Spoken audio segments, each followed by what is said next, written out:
Episode की शुरुआत में हम देखते हैं कि सॉन्ग ने काफ़ी ज़्यादा ड्रिंक कर ली थी, इतना कि वो ठीक से खड़ी भी नहीं हो पा रही थी, जिसे लियो बड़ी मुश्किल से संभाल कर वॉशरूम लेकर जाती है, जहाँ वो उसका वेट कर ही रही थी कि तभी वहाँ पर डॉक्टर ज़ांग उससे मिलता है।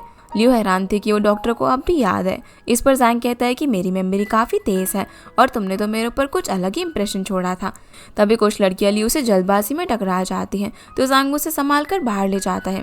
वहीं बाहर शाओरान सॉन्ग को ढूंढने में लगा हुआ था, लेकिन वो उसे कहीं पर भी दिखाई नहीं दे रही थी। सॉन्ग जैसे ही वॉशरूम से आती है तब उसे वहाँ पर जनरल शिंगतियान दिखता है। दोनों एक दूसरे को देखकर हैरान हो जाते हैं। जनरल तो काफ़ी खुश था कि अब वो लड़की की बॉडी से बाहर आ गया है। सॉन्ग उसे सवाल करने लग जाती है कि गेम में उस कॉम्बैट के दौरान क्या हुआ था। वहीं बाहर हम ज़ांग को देखते हैं, जो कि लियो का काफ़ी ध्यान रख रहा था। वो उसके पैरों को चेक करके कहता है कि इस तरीके की हील्स काफ़ी पेनफुल होते हैं और तुम्हारे लिए ठीक नहीं है, इसीलिए अगली बार से कंफर्टेबल शूज़ ही पहनना। जिसे अपनी इतनी केयर करता हुआ देखकर वो मन में काफ़ी खुश हो रही थी। वहीं हम जनरल को देखते हैं, जो कि सॉन्ग को बताता है कि मैं तो बस उस एनिमी को मारने का मौका ढूंढ रहा हूँ। वो उसे मार्शल आर्ट्स करके दिखाने लग जाता है और बताता है कि ये सब मैं तुम्हारी बॉडी में नहीं कर सकता था। सॉन्ग को अब जब पता चलता है कि उसका दुश्मन शाओरान है, तो वो कहती है कि मेरा भी वही दुश्मन है और दुश्मनों का दुश्मन दोस्त होता है ना, इसलिए वो मिलकर उसे बदला लेने का डिसाइड कर लेते हैं। फिर लोग अपनी दोस्ती को सेलिब्रेट करने के लिए बाहर जाते हैं, जहाँ शाओरान का भाई सॉन्ग को इस हालत में देखकर हैरान हो जाता है कि हवा में हाथ उठाकर क्यों चल रही है। तभी सॉन्ग का पैर फिसल जाता है, जिससे वो बचा लेता है, लेकिन जनरल फिर से उसकी बॉडी में आ जाता है। उसने उसे गिरने से बचाया था, तो जनरल उसे भी अपने साथ ड्रिंक करने के लिए इनवाइट करता है, जिसकी ये सब हरकतें शाओरान ऊपर से देख रहा था। वो सोचने लग जाता है कि इसे देखकर बिल्कुल भी नहीं लगता कि इसे सोशल एंजाइटी हो सकता है। वहीं ज़ांग को उसके दोस्त अपने पास बुला रहे थे, इसलिए उसे जाना पड़ता है। तभी लिन सॉन्ग को लियो के पास लेकर जाता है, जहाँ पर सॉन्ग को देखकर कहती है कि डार्लिंग, हम कितने दिनों बाद मिले हैं, मैंने तुम्हें काफ़ी मिस किया। जो सुनकर लियो से चुप रहने के लिए कहती है ताकि कोई उसे सुन ना ले, वरना ज़ांग के सामने उसकी इज्जत कुछ बचेगी ही नहीं। फिर शाओरान जब वापस मिस चैन के पास जाता है तो वो उसे पूछ रही होती है कि वो उन्हें अपना इन्वेस्टर बनाना चाहता है या फिर नहीं, पर शाओरान का सारा ध्यान सॉन्ग पर होता है। इतने में लिन भी आ जाता है, जो देखता है कि सब कुछ अच्छा चल रहा है, तो आगे के प्रोसेस स्टार्ट करने की सबसे परमिशन लेता है, जिसके लिए सभी हाँ कर देते हैं। वहीं सॉन्ग लियो के साथ काफ़ी ज़्यादा ड्रिंक कर रही थी, जिसके बाद दोनों साथ में डांस करने जाते हैं, लेकिन जनरल की पर्सनालिटी बाहर ही रह गई थी और जो डांस कर रही थी वो सॉन्ग थी, जिसका डांस शाओरान काफ़ी ध्यान से देख रहा था। पर लिन शाओ टेंशन में था कि कहीं उनके इन्वेस्टर्स को ये ना पता चल जाए कि ये उनकी गेम के डेवलपर है। तभी एक लड़का लियो के साथ डांस करने की कोशिश कर रहा था, जो देखकर सॉन्ग की बॉडी में जनरल की सोल ट्रिगर हो जाती है और अपनी वाइफ के साथ बदतमीजी होता हुआ देखकर वो काफ़ी गुस्सा हो जाता है। वो उसे मारने लग जाता है, जिसे रोकने के लिए ज़ांग, शाओरान, लिन सभी जल्दी से उसके पास आ जाते हैं। शाओरान अब जैसे ही उसे टच करता है तो सॉन्ग बेहोश हो जाती है। फिर उसे उठाकर वहां से वापस घर ले जाने लगता है। कार में सॉन्ग उसके शोल्डर पर सर रखकर सोई हुई थी, जिसे शाओरान दूर कर देता है। तभी वो उठती है और नशे में होने की वजह से वो उसके ऊपर अपनी भड़ास उतारने लग जाती है। वो रोते हुए उसे कहती है कि सभी मुझे इस तरह ट्रीट क्यों कर रहे हैं, मैं तो पूरी कोशिश कर रही हूँ गेम फिक्स करने की। तभी शाओरान का ड्राइवर उससे कहता है कि सर, आपको ऐसे हालातों में ना उसे गले लगाना चाहिए, तो वो उसे गले लगाने ही जा रहा था, पर सॉन्ग खुद उसके ऊपर ही सर रखकर दोबारा सो जाती है। अब घर पहुंचने के बाद शाओरान सॉन्ग को उठाकर बेडरूम में लेकर जाता है और उसके शूज़ निकालने के बाद उसे सुला देता है। तभी हेल्पर वहाँ पर आती है, जिनसे शाओरान कल सॉन्ग के लिए कुछ कपड़े मंगवाता है। अब क्योंकि उसने उसे छोड़ दिया था, तो सॉन्ग की बॉडी में फिर से जनरल आ जाता है, जो देखकर शाओरान जल्दी से उसे पकड़ लेता है। सॉन्ग जैसे ही अपने सेंसेस में आती है तो शाओरान का इतना करीब देखकर वो उसका मुंह पकड़ लेती है और बोलती है कि मेरे सपनों में आकर तुम्हें मुझे डराने की हिम्मत कैसे हुई। पर वो उससे पूछती है कि भले ही तुम रूड, मर्सीलेस या फिर बुरे हो, पर दिखते हो तुम एकदम हैंडसम हो। मैं तुम्हें और तुम्हारे भाई को अपने गेम में एक एनपीसी कैरेक्टर बना दूंगी। इस पर शाओरान पूछता है कि मैं ज़्यादा हैंडसम हूँ या फिर मेरा भाई, तो सॉन्ग लिन का नाम लेती है। पर शाओरान को दोबारा पूछने पर वो कहती है कि तुम दोनों ही अच्छे दिखते हो, लेकिन फिर भी इससे आगे वो कुछ कहती है उससे पहले ही वो सो जाती है। जिसका जवाब जानने के लिए जब वो उठाता है तो सॉन्ग कहती है कि तुम दोनों में से सबसे ज़्यादा अच्छी ना मैं दिखती हूँ। जिसकी ऐसी बातें सुनकर वो काफ़ी परेशान हो जाता है और सोचने लगता है कि मुझे भी ड्रिंक कर ही लेनी चाहिए, ताकि कम से कम मुझे टॉर्चर तो ना झेलना पड़े। दूसरी तरफ ज़ांग लियो को उसके घर तक छोड़ता है, जिसके लिए वो उसे थैंक्स कहती है और बताती है कि तुम्हारे मुझ पर अब 2 फेवर्स हैं। तभी ज़ांग उससे पूछता है कि क्या मैं अंदर तक छोड़ने के लिए आ सकता हूँ, पर वो उसे मना करके बोलती है कि इस टाइम किसी लड़के का यहाँ पर आना सही नहीं होगा और अगर किसी ने देख लिया तो प्रॉब्लम हो जाएगी। इस पर वो घबराते हुए कहता है कि नहीं नहीं, मेरा वो मतलब नहीं था, और वहाँ से जाने लगता है। अगले सुबह अब जब सॉन्ग की आँख खुलती है तो वो शाओरान को अपने सामने देखकर चीख पड़ती है। उसे समझ नहीं आता कि वो यहाँ पर कैसे पहुँच गई। वो उससे पूछती है कि तुमने मेरा एडवांटेज लेने की कोशिश तो नहीं की ना। इस पर वो उसे बोलता है कि तुम खुद अपने हालात देखकर सोचो कि क्या किसी ने तुम्हारा एडवांटेज लिया होगा।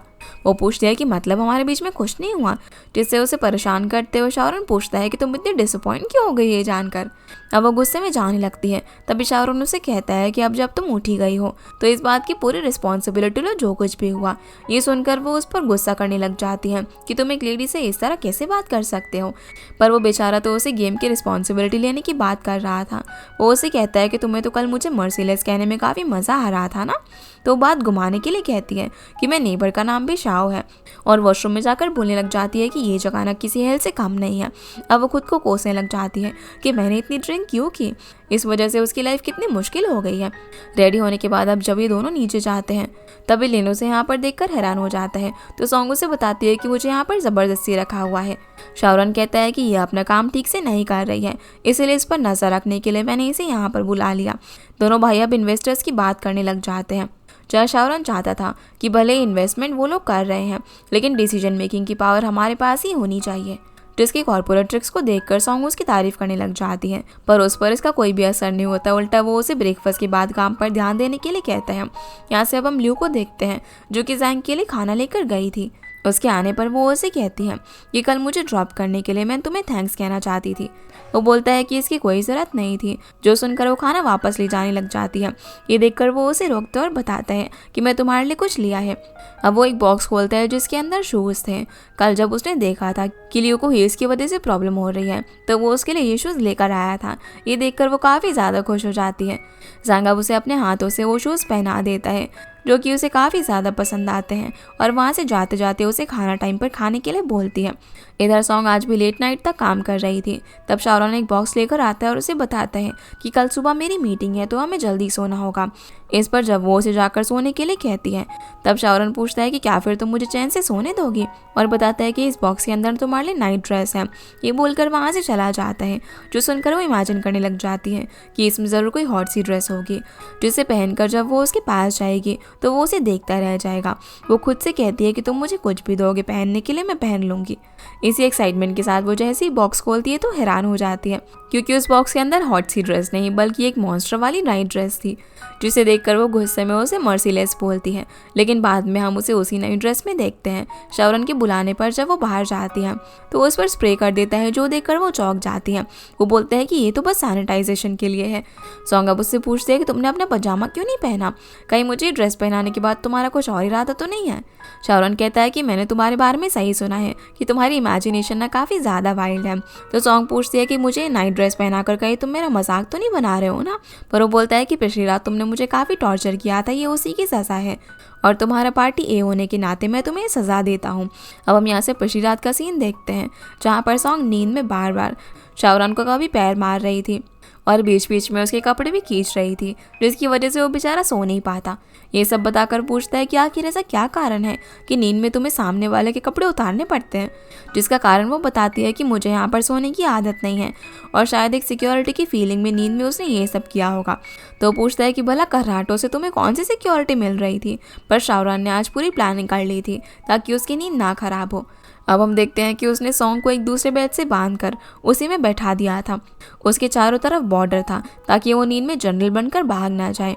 अब जैसे ही वो सोने लगती है तभी शाओरन उसके काम की रिपोर्ट मांगता है, लेकिन वो मुंह फेर लेती है और सोने लग जाती है। तो शाओरन उसे उसका हाथ मांगता है। जैसे ही सॉन्ग उसका हाथ पकड़ती है तो वो काफ़ी ज़्यादा खुश लग रहा था। अब तक तो सब कुछ सही चल रहा था, पर सुबह होते ही सॉन्ग को वॉशरूम यूज़ करना था और वो बंधी हुई थी, इसलिए वो शाओरन को जगाती है। तो वो उसका लॉक खोल देते हैं और वो भागते हुए वॉशरूम चली जाती है।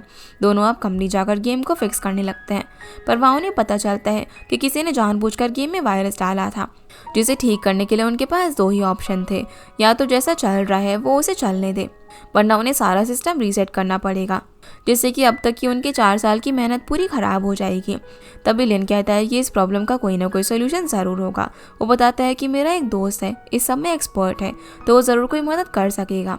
जो सुनकर शाओरन बोलता है कि कहीं तुम डेविड की बात तो नहीं कर रहे। और हमें यहाँ पर यह भी पता चलता है कि वो उसे पसंद नहीं करता। उससे उसकी काफ़ी पुरानी लड़ाई है जब वो लोग साथ में पढ़ा करते थे। वो उसे बोलता है कि तुम उससे अपना काम करवा लेना, तब तक मैं डैड के पास रहूँगा। सॉन्ग अब लिन को सारी कॉपीज दे देती है और ये तीनों फिर यहाँ से चले जाते हैं। बाहर आकर शाहरुख सॉन्ग से कहता है कि जब मैं आसपास नहीं रहूंगा तो सोने की कोशिश मत करना। इस पर वो बोलती है कि वायरस खत्म होने तक मैं नहीं सोऊंगी, लेकिन मेरे यहाँ ना होने पर तुम्हें तो आज काफ़ी बढ़िया नींद आएगी। पर वो कहता है कि जितना जल्दी हो सके तुम वापस आ जाना। कार के पास अब सॉन्ग लिन की फ़ोटो लेती हैं ताकि वो उसका एनपीसी बनाकर गेम में डाल सके। तो लिन बोलता है कि तुम ना टाइम बता देना, हम लोग अच्छे से शूट कर लेंगे, जो सुनकर वो काफ़ी खुश हो जाती है। तभी शाहरुख पीछे जो उसकी फोटोग्राफी स्किल्स की बुराई कर देता है, जो सुनकर वो अपसेट हो जाती है। वो शाहरुख को वहीं पर छोड़कर दोनों डेविड से मिलने के लिए चले जाते हैं। जहाँ पहुँचने पर डेविड बताता है कि ये कोई इतना बड़ा प्रॉब्लम नहीं है, इसे फिक्स करने में उसे बस 2-3 दिन लगेंगे। लेकिन दिक्कत ये थी कि गेम के कॉन्सेप्ट का लॉन्च इवेंट 2 दिन में था। इसलिए लिन डेविड और सॉन्ग को उसे जल्दी से फिक्स करने के लिए कहता है। वो उन्हें बोलता है कि ये फाइनल लॉन्च नहीं है, तो अभी उनके पास थोड़ा टाइम है। दूसरी तरफ हम शाहरुख को देखते हैं जो कि अपने डैड के साथ था। डैड उसे जब गेम के बारे में पूछते हैं तो वो उन्हें बताता है कि हमने प्रॉब्लम ढूंढ ली है और उसे जल्दी ही फिक्स कर लेंगे। इसके लिए लिन गेम डिज़ाइनर के साथ डेविड से मिलने के लिए गया है, पर डैड उसे सावधान रहने के लिए कहते हैं, जैसे उन्हें अपने बेटे पर ही भरोसा ना हो। साथ ही वो शाहरुख से उसकी शादी के बारे में बात करते हैं। उन्होंने उसके लिए लड़की देख रखी थी, पर वो बोलता है कि मैं और शानियों कभी भी एक दूसरे के करीब नहीं आ सकते। वो उन्हें इस शादी के लिए मना करने की काफ़ी कोशिश करता है, पर डैड जिद पर थे। तभी जैंग वहाँ पर आ जाता है, जिसे डैड कहते हैं कि लोग अगर इस तरह मुझसे गुस्सा दिलाते रहेंगे तो मैं कभी भी ठीक नहीं हो पाऊंगा। डैड अब जाते जाते शाहरुख से कहते हैं कि मैं तुमसे काफ़ी प्यार करता हूँ, जो सुनकर वो खुश हो जाता है। जैंग अब शाहरुख से बोलता है कि क्या तुम सॉन्ग से उसकी बेस्ट फ्रेंड के बारे में मेरे लिए पता करवा सकते हो। जलियो में उसका इंटरेस्ट देखकर साफ पता चल रहा था कि वो उसे काफ़ी पसंद करने लगा है, जो चीज़ शाहरुख भी समझ जाता है और उसकी मदद करने के लिए मान जाता है। वहीं डेविड ने प्रॉब्लम ढूंढकर उसे फिक्स करना शुरू कर दिया था और अब वो लॉन्च डेट से 1 दिन पहले ही सॉल्व हो जाएगी। जब ये बात लिन को पता चलती है तो वो डेविड और सॉन्ग की काफ़ी तारीफ करता है। इतने में ही सॉन्ग को भूख लग जाती है तो सभी लोग खाने का प्लान बनाते हैं, लेकिन डेविड साथ आने से मना कर देता है क्योंकि उसे कुछ और काम थे जो कि उसे ख़त्म करने थे। रात में अब शाहरुख सॉन्ग के लेट होने से काफ़ी परेशान हो रहा था। वो उसे फ़ोन करने लगता है, पर वो रुक जाता है क्योंकि उसे डर था कि सॉन्ग को ये ना लग जाए कि वो उसे पसंद करता है, इसलिए वो उसकी फिक्र कर रहा है। लेकिन अब उसके मन में काफ़ी ख्याल आने लग जाते हैं कि कहीं वो फिर से जनरल की आइडेंटिटी में ट्रांसफॉर्म तो नहीं हो गई हो, या फिर बेड अनकंफर्टेबल होने की वजह से वो वापस ना आना चाहती हो। वो अब खुद उसके बेड पर सोकर देखता है तो उसे काफ़ी प्रॉब्लम हो रही थी। इधर सॉन्ग लियाओ के साथ डिनर करने के दौरान जब बात कर रही थी तब हमें पता चलता है कि लिन और शाहरुख के डैड तो एक है लेकिन मॉम नहीं। यही वजह थी कि डैड शाहरुख को ज़्यादा पसंद करते थे। शाहरुख जब छोटा था तब उसकी मॉम ने मिस्टर शाह से शादी कर ली थी, तब से ही वही उसके डैड है। लेकिन मेरी मॉम के मरने के बाद मेरे डैड को कभी भी हंसकर मुझसे बात करते हुए नहीं देखा। उसकी ये बात सुनकर सॉन्ग को उसके लिए बुरा लगता है और वो विश करती है कि उनके बीच की नफरत जल्दी ही ख़त्म हो जाए। लिन बोलता है कि मैं हर कोशिश कर रहा हूँ जिससे कि हमारी फैमिली जुड़ी रहे, और जिस दिन डैड को मेरी ये मेहनत दिख जाएगी उस दिन मुझे काफ़ी खुशी होगी। सॉन्ग इस पर कहती है कि हमारे पास एक ही लाइफ है और हमें उसी में खुश रहना चाहिए। जैसे मैं अपनी खुशी के लिए अपनी सारी सेविंग्स इस गेम में लगा दी और मेरे पेरेंट्स को बताया भी नहीं। अगर तुम इसमें इन्वेस्ट नहीं करते तो पता नहीं मेरा क्या होता। ठीक इसी तरह जैसे मैंने अपनी खुशी के लिए एक गेम बनाया, तुम्हें भी कोशिश करती रहनी चाहिए। तुम्हारे डैड भी एक दिन ज़रूर मान जाएंगे। जिसकी ये बातें सुनकर उसे काफ़ी अच्छा लगता है। फिर वो सॉन्ग से अपनी भाई की बात करता है कि ज़रूर उसने तुम्हें घर के अंदर किसी खास कारण से रख रखा है। इस पर सॉन्ग मन में कहती है कि हाँ बिल्कुल, पर मैं तुम्हें कारण नहीं बता सकती। वो उसे बोलती है कि शाहरुख को लगता है कि मैं कामचोर हूँ, इसीलिए उसने मुझे रखा है।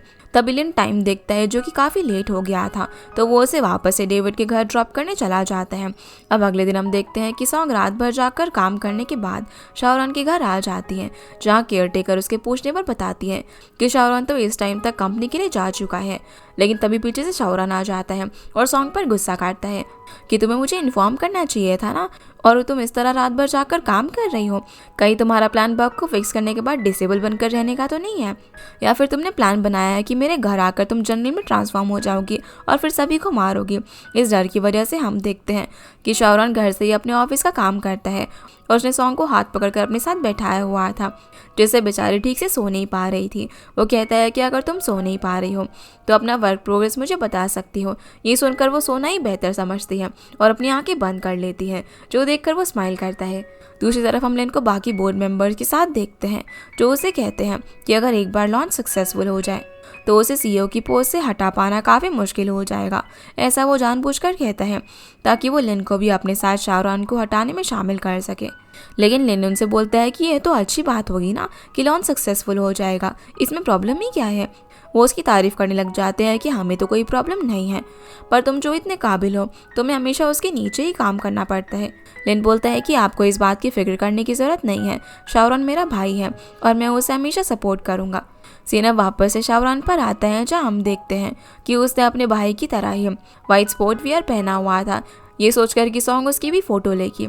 लेकिन वो तो उसे इस टाइप की आउटफिट में देखकर हैरान हो जाती है क्योंकि उसे तो प्रेस मीट में जाना था। अब जैसे ही वो कार में बैठने वाली होती है तो वो उसे रोककर पूछता है कि क्या तुम ऐसे ही बैठ जाओगी, तुम अपने फ़ोन नहीं लेकर आई क्या। इस पर वो हाँ में जवाब देती है और इतने सारे हिंट्स देने के बाद भी जब वो उसकी फ़ोटो नहीं खींचती तब वो उसका डोर बंद कर देता है और ड्राइविंग सीट के पास जाकर उसके लिए दरवाज़ा खोलने के लिए कहता है, जिसको उसकी ऐसी हरकतें काफ़ी अजीब लग रही थी। लेकिन उसे कौन ही बहस करे ये सोचकर वो उसके लिए डोर खोलती है। अब उसे भला बुरा सुनाकर जैसे ही वो कार में बैठने वाली थी तभी वो कार आगे बढ़ा देता है। सॉन्ग फिर से कोशिश करती है लेकिन वो बार बार ऐसा ही कर रहा था, जो देखकर वो मुंह फुलाकर कोशिश करना बंद कर देती है और बोलती है कि अगर तुम्हें ऐसे ही बच्चों वाली हरकतें करनी है तो मैं नहीं जाऊंगी। तो वो कार का हॉर्न बजाने लग जाता है, जिसकी आवाज़ सुनकर केयरटेकर घर के बाहर आ जाते हैं। उन्हें देखकर सॉन्ग को फिर उसके साथ जाना ही पड़ जाता है, लेकिन रास्ते में भी वो उसे परेशान करना बंद नहीं करता और जानबूझकर ब्रेक्स लगा रहा था। सॉन्ग अब उसे फिर से सुना रही होती है कि उसे उसके एम्प्लॉयज़ का फ़ोन आता है जो उसे बताते हैं कि जिस दिन हम गेम की टेस्टिंग कर रहे थे और जब तुम्हें शौक लगा था उस दिन कंपनी में एक मिस्टीरियस पर्सन घुसा था। ज़रूर उसी ने हमारी गेम के साथ गड़बड़ की होगी, साथ ही उसने सीसीटीवी फुटेज डिलीट कर दिए थे, पर ये एक वीडियो को वो किस तरीके से स्टोर कर पाए। सॉन्ग अब जब उस वीडियो को डाउनलोड करके चेक करती है तो आदमी उसे जाना पहचाना सा लग रहा था। इसके बाद हम लिन को देखते हैं जो कि प्रेस मीट के लिए सॉन्ग के लिए खुद ड्रेस सिलेक्ट करता है। इतने में सॉन्ग और शाहरुख वहाँ पर पहुँच जाते हैं जहाँ पर लिन शाहरुख को पहले लॉन्च में जाने के लिए कहता है ताकि तब तक वो सॉन्ग को प्रिपेयर कर सके। फिर हम एक सुंदर सी लेडी को देखते हैं जो कि रेडी हो रही थी। तभी एक गार्ड वहाँ पर आकर उसे एक फाइल देता है, जिसे देखकर वो लड़की उसे पूछती है कि प्रेस कॉन्फ्रेंस कब है, जिस पर वो उसे 3 बजे का टाइम बताता है, जो सुनकर वो जल्दी से अंदर चली जाती है क्योंकि टाइम काफ़ी कम था। दूसरी तरफ अंकल ली को चैन से पता चलता है कि यंग लेडी आ गई है, तो वो उसे लेने के लिए जाने लगता है, पर चैन उन्हें रोकते हुए कहता है कि अभी टाइम सही नहीं है, अगर शाहरुख को पता चला तो वो हमसे पीछे छुड़ा लेगा। चैन यही सोच रहा था कि आखिर यंग लेडी क्या सिर्फ अपनी प्रेस कॉन्फ्रेंस के लिए यहाँ पर आई है या फिर शाहरुख से एंगेजमेंट करने के लिए। अंकल ली काफ़ी कंफ्यूज थे कि वो किसे अपना पार्टनर बनाने वाली है, शाहरुख को या फिर लिन को। वो अब चैन को यंग लेडी से जाकर मिलने के लिए कहते हैं, पर वो मना कर देता है और कहता है कि मुझे कंपनी में रुकना है। इस पर अंकल ली कहते हैं कि कहीं तुमने यंग लेडी के लिए कोई स्पेशल प्रोग्राम तो नहीं सोच रखा। दूसरी तरफ जब शाहरुख सॉन्ग के पास जाता है तो उसे उस ड्रेस में देखता रह जाता है, लेकिन सॉन्ग को हिल्स में काफ़ी प्रॉब्लम हो रही थी, साथ ही ड्रेस भी उसके लिए अनकंफर्टेबल थी। तो शाहरुख ड्रेसर को उसे नॉर्मल ड्रेस देने के लिए कहता है, पर वो कहता है कि लानिया हमारे इवेंट की फोकस रहने वाली है तो उनका अच्छा दिखना ज़रूरी है, ये ड्रेस वैसे भी लिन ने सिलेक्ट की थी। अब जब ये बात सॉन्ग को पता चलती है तो वो इस ड्रेस को पहनने के लिए मान जाती है, जो देखकर शाहरुख खुश नहीं लग रहा था। तभी सॉन्ग का एम्प्लॉय वहाँ पर आता है जो उसे इस ड्रेस में देखता रह जाता है। वो सॉन्ग को पेन ड्राइव दे देता है जिसमें उस आदमी की फुटेज थी जो चुपके से उनके ऑफिस में घुसा था, और दूसरे में सॉन्ग ने उसे कुछ प्रिपेयर करने के लिए कहा था, वो डेटा था। पेन ड्राइव को देने के बाद सॉन्ग की फोटो भी खींचता है क्योंकि उसमें वो गॉडेस की तरह लग रही थी। उसके जाने के बाद सॉन्ग वो मिस्टीरियस पर्सन वाली पेन ड्राइव को शाहरुख को दे देती है, तो कहता है कि इस मैटर को मेरा भाई संभाल लेगा।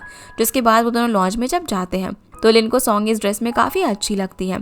इस पर सॉन्ग कहती है कि आपका टेस्ट तो कमाल का है, बस ये हील और ड्रेस मेरे लिए थोड़ी सी बड़ी है, जो सुनकर वो उसे माफ़ी मांगता है कि इसके बारे में उसने सोचा ही नहीं।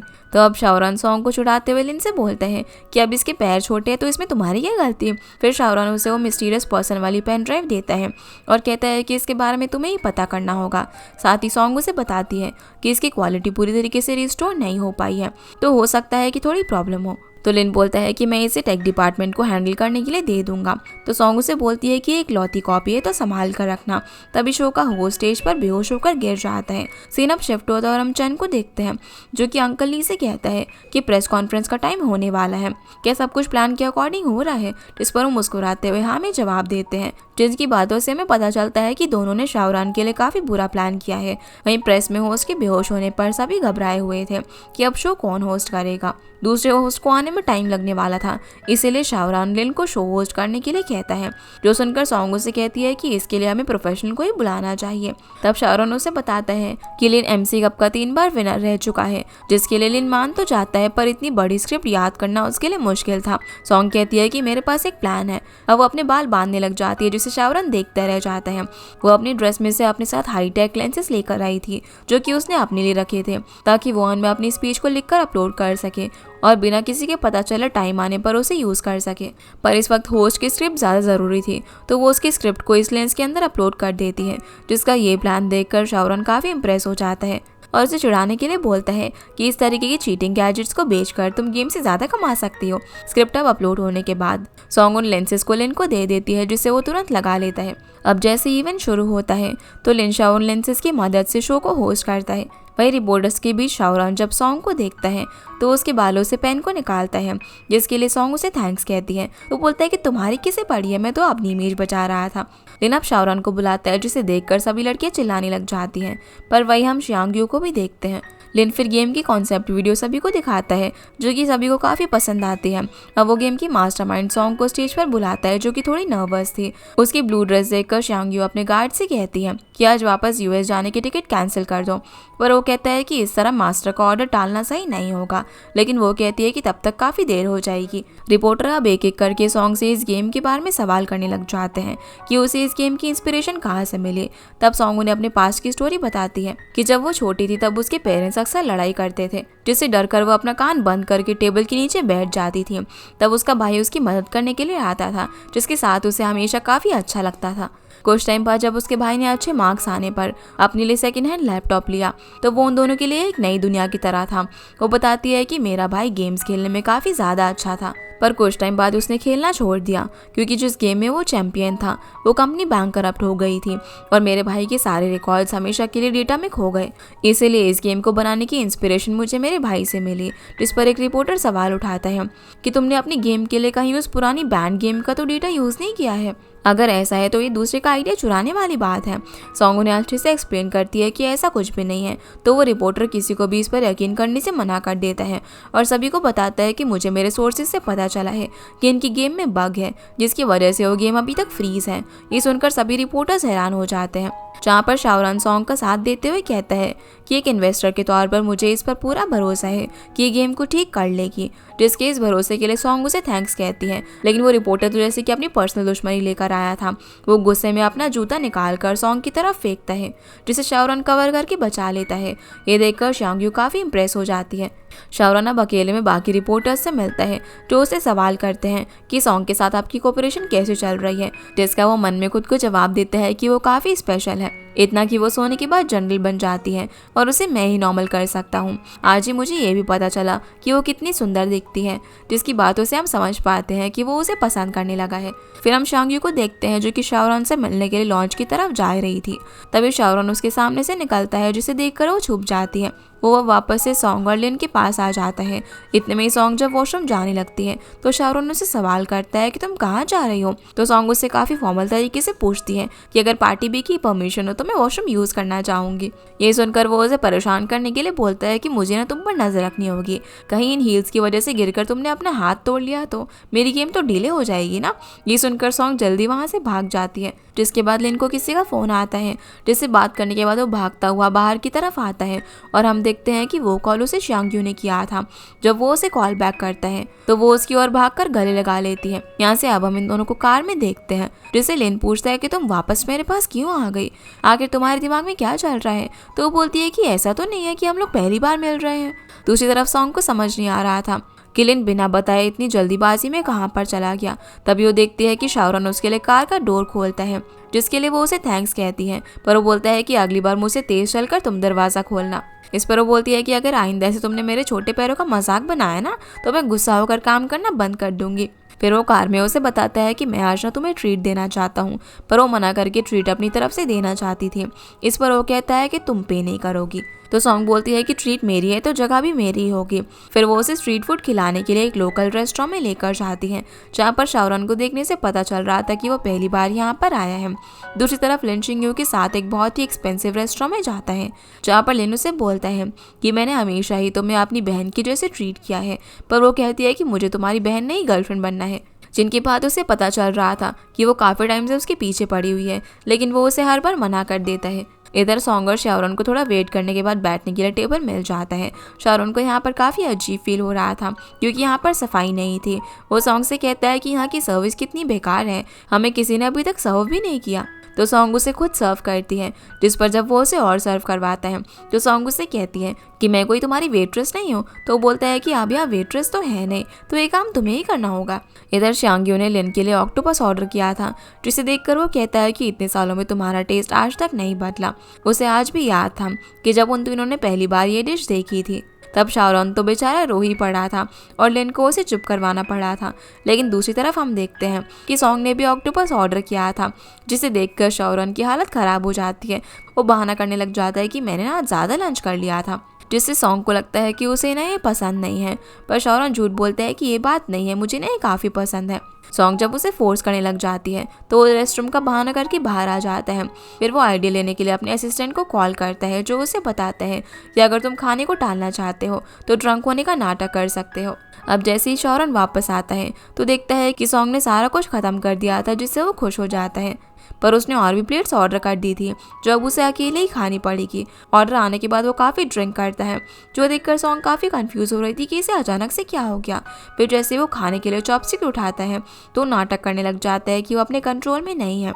उसी वक्त शाओरन का फ़ोन बजता है, लेकिन वो उठा नहीं पा रहा था, तो सॉन्ग उसका फ़ोन उठा लेती है। जहाँ दूसरी साइड से शाओरन का असिस्टेंट उसे कहता है कि मुझे आइडिया आ गया है, तो मैं ऑक्टोपस ना खाना पड़े। ये सुनकर वो हैरान हो जाती है कि शाओरन को ये डिश पसंद नहीं है। अब असिस्टेंट को जब पता चलता है कि सॉन्ग उसके साथ है तो वो उल्टा उसी से मदद मांगने लग जाता है कि कोई है जो कि शाओरन को ज़बरदस्ती ऑक्टोपस खिला रहा है, तो तुम उसकी हेल्प करना। जिससे कि वो अब सारा गेम समझ जाती है और शाओरन को भी पता चल गया था कि वो पकड़ा गया है, लेकिन वो अपना नाटक जारी रखता है। जो देखकर सॉन्ग ऑक्टोपस को उठाकर उसके पास लेकर आती है और कहती है कि हमें ना अब चलना चाहिए। वो आंखें खोलने के बाद अपने सामने ऑक्टोपस देखकर काफ़ी डर जाता है और इतनी ज़ोर से चिल्लाता है कि सॉन्ग गिरने ही वाली थी, पर वो उसे गिरने से बचा लेता है। और इसी के साथ ये एपिसोड यहीं पर ख़त्म हो जाता है। तो गाइस, ये थी आज की वीडियो एंड होप आप लोग को ये वीडियो पसंद आई होगी। तो इस वीडियो को लाइक कर चैनल को सब्सक्राइब ज़रूर कीजिएगा। आपसे फिर मिलते हैं इस ड्रामा के अगले एपिसोड में, तब तक के लिए गुड बाय।